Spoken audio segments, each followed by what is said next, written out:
বন ফরেস্ট করতেন, কিন্তু ফরেস্টের আগে আমার বাধ্যতা জায়গা আমরা চেঞ্জ করে আমি বলতেছি। চুনারঘাট ইউনু গালিব সাহেবকে বিদ্যাঙ্গুল দেখাইয়া এই পরশু দিনের আগের দিন কয়েকদিন আগে শুধু একটা ভ্রাম্যমাণ আদালত করে গেছে, বনের লাকড়ি ফুটছে। আজকে আবার দেখেন এই লাকড়ি, খাসা লাকড়ি, বনের লাকড়ি।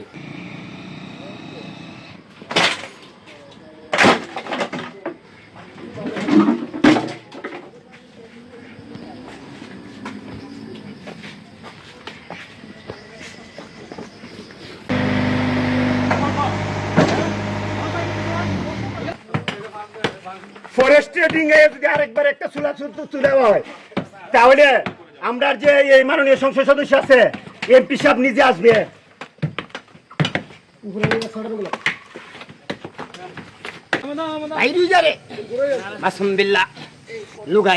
এসিএফ এর কোয়ার্টার থেকে মাসুম বিল্লাহ হোটেলের, যেটা অবৈধ হোটেল বললে আপনারা সারা বাংলাদেশ জানে, পত্রপত্রিকায় আসছে, এই পানির লাইন ছিল, এটা আমরা এখন বিচ্ছিন্ন করতেছি।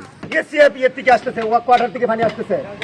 ফরেস্টের এগুলা বিল কোথা থেকে আসে ভাই? বিল দেয় সরকার, মানে এই হোটেলের যাবতীয় যত পানি আছে এটা পানি আছে, পানি দেয় সরকার, সরকারি ভাবে ফরেস্টে বিল দেয়। কতদিন ধরে এই হোটেলটা চলছে এখানে? এটা আজকে 2 বছর 3 বছর ধরে।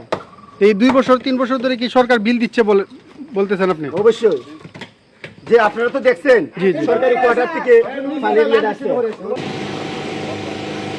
সেই দোকানটা বাদ দিয়ে আবার পাশে একটা দোকানে গেছে তারা উচ্ছেদ অভিযানে। কোন দোকানটা? বাঙ্গার পাখির নাম মাসুম বিল্লাহ যেটা। তো দুইটা দোকান ভাঙ্গিয়া একটা মধ্যে রেখে আবার তারা পাশে গেছে আরেকটা দোকান ভাঙবে। এখানে হয়তো চিত্ত দ্বারা তারা এটা কথাবার্তা কয়ে একটা করছিল, সমাধান করছিল।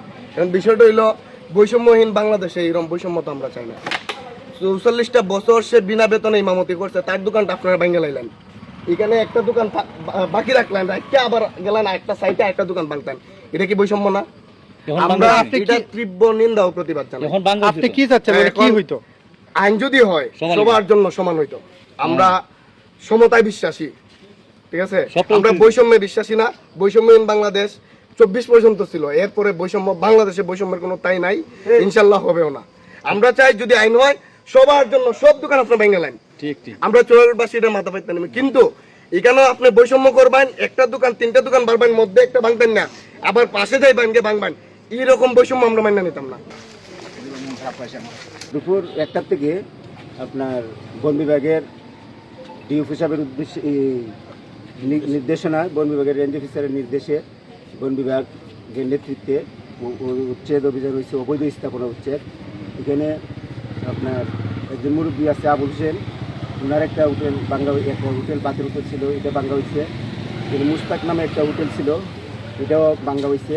এখানে মাসুম বিল্লাহ নামের ব্যবসায়িক আছে, তার এই সরকারি ভবন, এটা সরকারি ভবন দখল করে বসে রয়েছে। এই ডাইনামামের যে স্থাপনা ছিল এগুলো উচ্ছেদ করা হয়েছে। আরও কিছু রয়ে গেছে। তো ইউনু সাহেবের সাথে আলাপ হয়েছে। ইউনু সাহেব বলছেন আবার আগামী আইন শৃঙ্খলা মিটিংয়ে এবং আমাদের সর্বাবস্থান কমিটির কাউন্সিল মিটিংয়ে মাননীয় সংসদ সদস্য থাকবেন, ওনারা সহ আমরা আলোচনার মাধ্যমে বাকি অবৈধ স্থাপনা উদ্ধারগুলো হবে ইনশাআল্লাহ। আমি জানি কিছুদিন আগে মাসুম বিল্লাহ হোটেলে আপনার জরিমানা করছে ইউনুস মহোদয়। আজকে এটা নাকি অবৈধ স্থাপনা, একটা ঘর সরকারি আছে, কিন্তু বাকি চারপাশে যা আছে সবগুলোই অবৈধ, যার ফলে এলাকার ক্ষতি হয়, বনের ক্ষতি হয়। আমার জানা মতো এটা আজকে উচ্ছেদ করার কথা, এটা উচ্ছেদ না করে করছে আপনার, যার কারণে আজকে প্রায় 30-35 বছর যাবৎ এই যে ইমাম সাহেব ছিলেন, ওনার কারণে মসজিদ হয়েছে, নির্মাণ হয়েছে। আজকে ওনার হোটেলটা উচ্ছেদ করা হয়েছে। উনি দিনেতে জীবিত নাই, ওনার ছেলে সন্তানরা আছে। আর একজন মুরব্বী আছে, তো সামনে একটা হোটেল, উনি এখান থেকে খানতে গেছে, উনি দীপুর সাহেবের ফায়ার পর্যন্ত ধরছে, আমারটা ভাঙ্গেন না, তারপরে এটা ভাঙ্গে চলে গেছে। এটা অবৈধ স্থাপনা না, ভাঙ্গে নাই।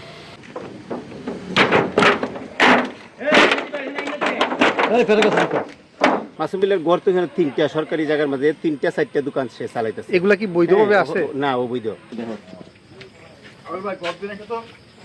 আমি এখানে স্থানীয় বনের উপর নির্ভরশীল একজন লোক, এটা তো স্যার আপনাদের দেখতে হবে। আপনি এভাবে হুট করে করলে তো হবে না। আপনারা আমাকে কম্পেনসেশন করে ফেলতেন, করেন নাকি এতদিন নির্মাণ শেষ?